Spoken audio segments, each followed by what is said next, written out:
Em mais um capítulo da série Discos que Envelheceram Muito Bem, sabe de quem eu vou falar hoje? Holy Diver, do Dio. Presta atenção.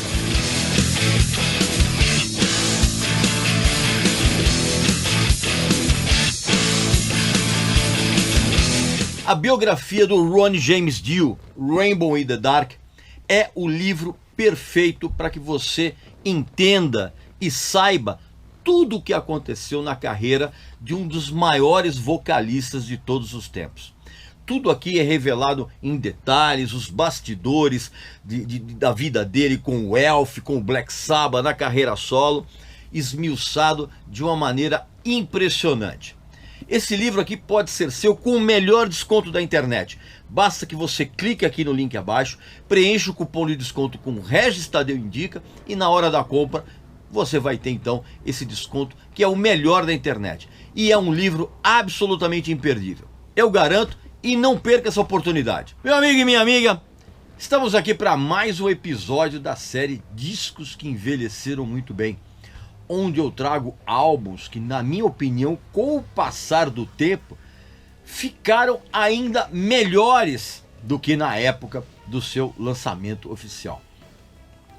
Claro que você antes vai fazer a sua inscrição aqui no canal, vai visitar a nossa novíssima loja, tem uns produtos maravilhosos como essa camiseta aqui, ó, uma das grandes bandas da música brasileira de todos os tempos. Quem acompanhou a carreira do Ronnie James Dio desde os tempos de Rainbow e Black Sabbath sabia que era uma questão de tempo até que ele montasse a sua própria carreira solo e mostrasse por que ele foi uma das figuras fundamentais nas duas bandas naquela época. Mesmo assim, todo mundo que tomou contato em 1983 com o lançamento do Holy Diver, todo mundo ficou de queixo caído. E por um motivo muito simples, cara. A mistura de heavy metal que ele havia mostrado, tanto, vou mostrar atrás aqui para vocês, tanto no Heaven and Hell quanto no Mob Rules, são dois discos absolutamente espetaculares, junto com aquele verniz épico quando ele gravou o Rising e o Long Live Rock and Roll. Essa mistura toda, ela soava esplendorosa. E logo de cara, nas duas canções iniciais do Holy Diver, que é Stand Up and Shout e a própria canção Holy Diver, a faixa título. E é incrivelmente surpreendente como, com o passar dos anos, cara, essas duas músicas, elas se tornaram ainda mais hipnóticas, vamos dizer assim, em termos de fúria, em termos de peso arrastado, né? Em termos de fúria na Stand Up and Shout, aquele peso arrastado da Holy Diver. E outra coisa também que me deixou muito cativado na época e ainda isso me emociona, vamos dizer assim, que aquele tudo era muito sombrio, né? E evidentemente que essas duas músicas, e principalmente Last in Line, elas atingiram um patamar de adoração de todo mundo que gostava de heavy metal naquela época, e por mim também. Essas duas faixas elas têm para mim o mesmo quilate, vamos dizer assim, de Stargazer e de Sign of the Southern Cross, né? Stargazer do Rainbow e Sign of the Southern Cross do Black Sabbath, que são duas canções que ainda fazem até o meu esqueleto ficar arrepiado. E também é incrível como um material desse porte poderia, de uma certa forma, soar totalmente envelhecido, né, em relação às inúmeras vertentes que o heavy metal passou a ter e que existem até hoje. Mas o que ocorre é o contrário. Pois é, essas duas canções, Stand Up and Shout e Holy Diver, o disco inteiro, ele soa melhor ainda hoje. Ainda mais no meio de tanta banda de heavy metal medíocre que existe nos dias atuais. Bandas, cada uma soando igual às outras, cara. O Holy Diver, ele hoje, ele soa como se fosse um testamento, vamos dizer assim. Testamento de como heavy metal era mais do que música, era um estilo de vida. E ainda é. O álbum inteiro é um absurdo, né? Pois assim, as canções que eu citei, né, as duas primeiras, elas são acompanhadas, cara, de outras pauladas, vamos dizer assim, que até mesmo o próprio Dio não conseguiu igualar nos discos posteriores. Rainbow in the Dark, que mais? Cog in the Middle, Straight Through the Heart, que mais? Don't Talk to Strangers, Gypsy, Invisible, que mais? Esqueci alguma? Shame on the Night, enfim. E todas essas canções grudam na cabeça depois da audição de uma maneira praticamente instantânea, cara. Com refrão e tudo. Eu lembro, engraçado, eu lembro na época que eu estava na faculdade, ali em 83, 84, e eu lembro que eu dava carona para uns amigos meus que estavam na minha classe, e a gente ia de manhã, todo mundo dentro do meu carro, e assim, e de tanto eles ouvirem esse disco aqui no toca-fitas, meu amigo, toca-fitas, assim, eu gravei, aliás, como eu adoro, eu tinha um LP nacional, aí eu gravei uma fita cassete, e cara, a gente ia pra faculdade ouvindo esse disco o tempo inteiro. E assim, e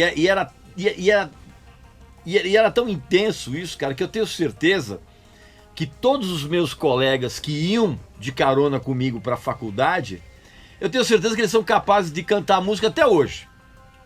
Não sei se vocês estão assistindo esse vídeo, mas minhas queridas Lúcia Seiler, Cláudia Santoro e Davi Benedetti, se vocês tiverem assistido esse vídeo, vocês vão lembrar disso, né? A gente indo de carro, todo mundo na faculdade, ouvindo o Holy Diver o tempo inteiro. E mesmo que provavelmente vocês gostem de outras coisas nos dias de hoje, sei lá, MPB, jazz, soul, dupla sertaneja, sei lá, eu não sei o que vocês ouvem hoje. Eu tenho certeza que de tanto vocês ouvirem aquela fita cassete com as músicas do Holy Diver, vocês sabem cantar essas músicas até hoje. Obviamente, grande parte dessa vitalidade sonora, na época, e ainda mais agora, se deve à presença da banda de apoio que o Dio escolheu, que era o amigo dele de Black Sabbath, que era o batera, o Vinny Appice, né, que inclusive eu já conhecia antes do Black Sabbath. Por quê? Porque eu tinha os discos do Rick Derringer, que trazem o Vinny Appice. Olha, ó, esse aqui que é maravilhoso, que é o Sweet Evil. Olha o Vinny Appice aqui, ó, novinho. E esse disco aqui, que é um ao vivo espetacular, em que o Vinny, inclusive quando a gente entrevistou, eu e o Paulo Barão, nós entrevistamos o Vinny, ele contou que ele não apareceu na contracapa porque ele já tinha se mandado da banda. Aí os caras de pirraça não botaram foto dele. Mas eu já conhecia o Vinny dessa época, antes dele entrar no Black Sabbath, e ele é o batera desse disco aqui, é uma coisa absolutamente sensacional.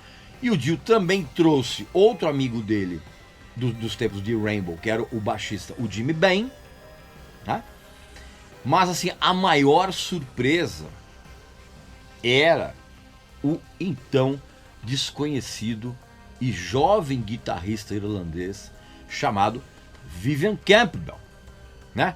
Que só anos depois eu descobri que ele tinha feito parte de uma banda chamada Sweet Savage, porque o Metallica tinha regravado uma canção dessa banda chamada Killing Time no lado B do compacto de Unforgiven, né? Aí você vai puxando uma coisa a outra, e aí eu descobri que o Vivian Campbell tinha tocado no Sweet Savage. E os riffs e os solos de guitarra que o Vivian Campbell mostrou nesse disco eram e ainda são simplesmente inacreditáveis. Obviamente que na época a gente sacou que houve um, como é que eu vou dizer, um empréstimo guitarrístico, vamos dizer assim, em Stand Up and Shout. O Vivian Campbell e o Dio, eles foram lá e tomaram emprestado o riff de Power and the Glory do Saxon, desse disco aqui, que também é uma canção. Pode reparar, o riff é praticamente o mesmo. Só que na época, cara, a gente não dava muita importância. Eu, pelo menos, não dava muita importância pra isso. E todo mundo também que ouvia metal naqueles tempos não tava nem aí, bicho. O importante era ouvir heavy metal. Se era parecido ou não. Com o passar dos anos, eu fiquei chato com relação a isso.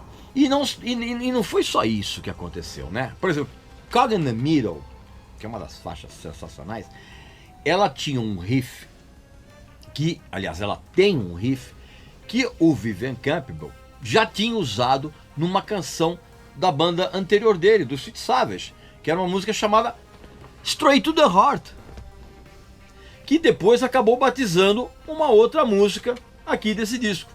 E se você ouvir esse disco hoje, você vai reparar, cara, que ele tem uma energia e uma emoção, né, que transparece em cada faixa desse disco, que é algo que depois foi meio que perdido ao longo dos anos 80. Embora o próprio Ronnie James Dio ele tenha resistido bravamente até a soar com aquele padrão sonoro dos anos 80, cheio de efeitos desnecessários, né, que marcou inclusive aquela década. Mesmo que ele tenha se saído muito bem ainda no disco seguinte, que é o The Last in Line, né? Mas ele começou a dar uma claudicada, vamos dizer assim, nos discos posteriores, que é o Sacred Heart, que eu ainda tenho em vinil, né? E também no Dream Evil e no Look Up the Wolves, né? Já começou a dar uma enfraquecida no som, né? Aliás, cara, como eu adoraria ter o Holy Diver em LP na edição original americana e inglesa, hein? Adoraria. Uma hora eu encontro.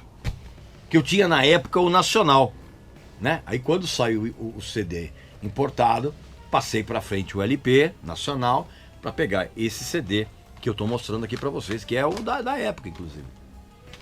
Enfim, aquelas coisas que você já sabe que eu fiz. Ah, tem um detalhe que eu ia esquecendo. A capa. A capa foi criada pelo Randy Barrett e ela traz essa figura aqui, ó, né? Que depois apareceu nos discos subsequentes. Aqui, ó. Tá vendo? Aqui, ó. Parece que aqui já no Sacred Heart já não aparece. Sabe qual era o nome dessa essa figura? Tem um nome. Chama Murray. E foi uma tentativa que o Dio fez para tentar criar o seu próprio Ed do Iron Man. Não conseguiu, né? Mas enfim, isso é uma outra história. Qualquer hora eu vou fazer uma aposta que você não sabe do Ronnie James Dio ao longo da carreira. Você vai pirar. Mas enfim, isso é outro papo. Então, meu amigo, minha amiga, reouça o Holy Diver nos dias de hoje. Principalmente você que era jovem como eu na época, reouça esse disco de ponta a ponta e você vai perceber como ele ficou ainda melhor com o passar dos anos. E é justamente por isso que ele está nessa série aqui, tá bom? Não esqueça de fazer a sua inscrição aqui no canal e não esqueça também de colocar aqui nos comentários qual a sua opinião a respeito desse disco aqui. Qual foi o impacto que o Holy Diver teve na sua vida, né? Vamos dizer assim. E também não esqueça de visitar a nossa novíssima loja, que tem uns produtos maravilhosos, como essa camiseta aqui, de uma das minhas bandas favoritas na história, não só do rock brasileiro, mas da música brasileira em geral, tá bom?